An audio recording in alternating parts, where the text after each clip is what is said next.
Hello, good evening. Hello if you're driving. Hello if you're listening at home.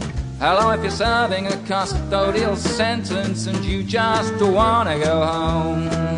And hello if you're a cowboy with a transistor radio in one hand and the reins of a bucking bronco in the other, in a late night rodeo, yeah. This is Radio 4 and you're listening to Hearing with Hegley.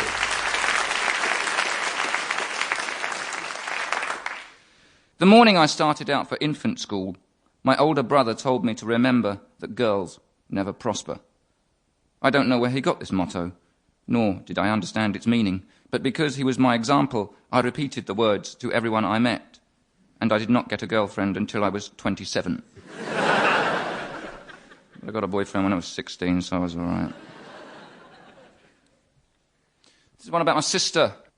Once, when I wanted all my sister's sweets, I pretended to be a hungry dog, and each time she dropped one on the floor, I amused her with my comical scavenging, and when all her sweets had gone, I stopped and got on with my own, taking no interest in the hungry dog that looked very much like my sister.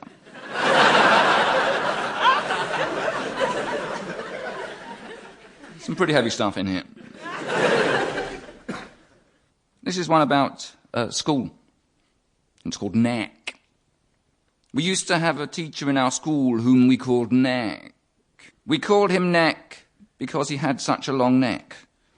He also had big sprigs of hair which came sprouting out of his nose, but we weren't interested in those. We were too keen on his neck. We'd never seen such a neck. It was a heck of a neck.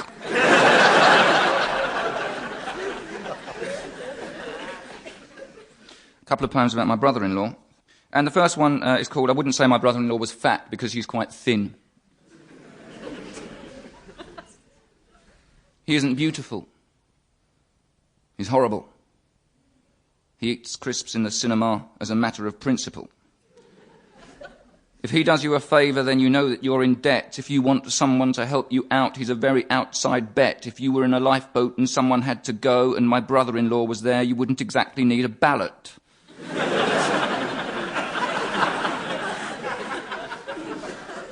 He's 10 stone in his pyjamas and that's 10 stone overweight. He's not exactly an artist, but they should hang him in the Tate. In a previous incarnation, he was a beer crate, and whatever age he dies at will be far too late. I don't like him.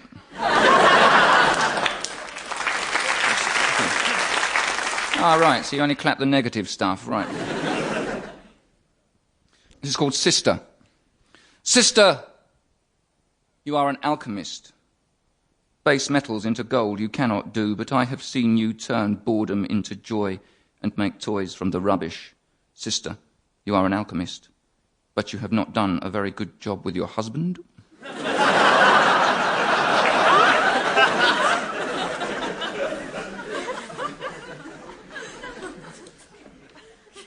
The man in the street.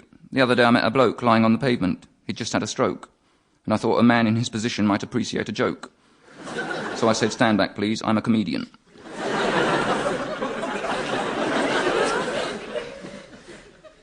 Back to school again for this one, in class. By chance, I glance at her answer paper. Protective of her labour, my next-door neighbour drops an accusing karate chop across the page top to stop me from copying as she writes her name.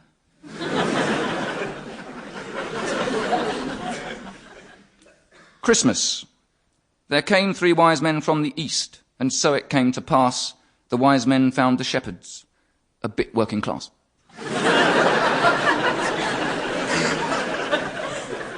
Christmas with the brother-in-law. In brackets, oh, what fun. The 2 clip-on earrings slip from our Christmas cracker. You can have them, John. My brother-in-law quips. I slip into the earrings. How do I look then? Handsome. I lie to him. All right, John, very sexy. Take him off, will you? Just take him off, all right? I'm with my wife. I've got my wife there, right? You do that to me, mate, right? You don't do that when I'm with my wife. I'm with my wife and a kid now, all right? I'm with him. Sample complete. Ready to continue?